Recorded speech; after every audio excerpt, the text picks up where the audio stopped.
2 weeks after Anne's adoption, Mrs. Rachel Lynde drops by to inspect Anne. Talking with Mrs. Rachel, Marilla admits she feels affection for Anne. "I must say I like her myself. The house seems a different place already." Mrs. Rachel disapproves of an old maid like Marilla attempting to raise a child. When Anne comes in from outside, Mrs. Rachel sizes her up, saying, "She's terrible skinny and homely, Marilla. And hair as red as carrots." Anne flies into a fury, stamps her feet, and screams that she hates Mrs. Rachel. After calling Mrs. Rachel fat, clumsy, and devoid of imagination, she runs upstairs. Mrs. Rachel, indignant and offended, advises Marilla to whip Anne and declares she will not visit Green Gables if she is to be treated in such a way. Rather than apologize for Anne, Marilla finds herself chastising Mrs. Rachel for being so insensitive. She is not horrified to learn that Anne has a temper. Instead, Marilla is sympathetic to Anne, recognizing that she has never been taught how to behave, and she wants to laugh at Mrs. Rachel's snobbery. When Marilla goes upstairs, she finds Anne sobbing on her bed but utterly defiant. Anne maintains she had a right to be furious at being called skinny and homely.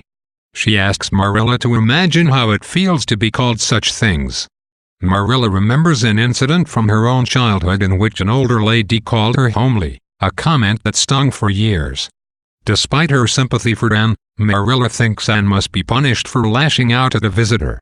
She decides not to whip Anne, but to make her apologize to Mrs. Rachel. Anne refuses, saying she cannot apologize for something she does not regret. Anne remains in her room the entire next day, sulking and barely touching the food Marilla brings her. Matthew, concerned about Anne, waits for Marilla to leave the house and then creeps up to Anne's room. He has not been upstairs for 4 years.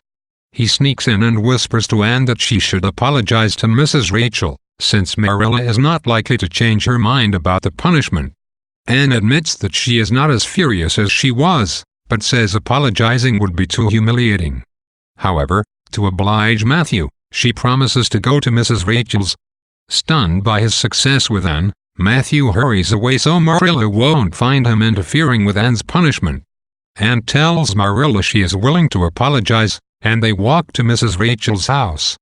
During the first half of the walk, Anne's gait and countenance suggest her shame, but midway through the walk, her step quickens and her eyes become dreamy. Upon arriving at Mrs. Rachel's, Anne resumes slumping and throws herself on her knees before the older woman, clasping her hands and begging for forgiveness, saying, Mrs. Rachel accepts the apology readily. In her way, Mrs. Rachel atones for her own thoughtlessness by telling Anne that her red hair might darken into auburn as she grows up. She tells Marilla that despite Anne's odd ways, she likes her. Marilla feels uneasy about Anne's apology. She recognizes that Anne enjoyed her punishment, making her apology theatrical and flowery. Although Marilla feels the punishment has backfired, she would feel odd chastising Anne for apologizing too well. As they walk home, Anne slips her hand into Marilla's, saying how happy she is to be going to a place that feels like home. At the touch of the little girl's hand, Marilla feels a rush of motherly warmth that is both pleasurable and disarming. She tries to restore her usual emotional control and fends off this unfamiliar feeling of affection by moralizing to Anne about good behavior.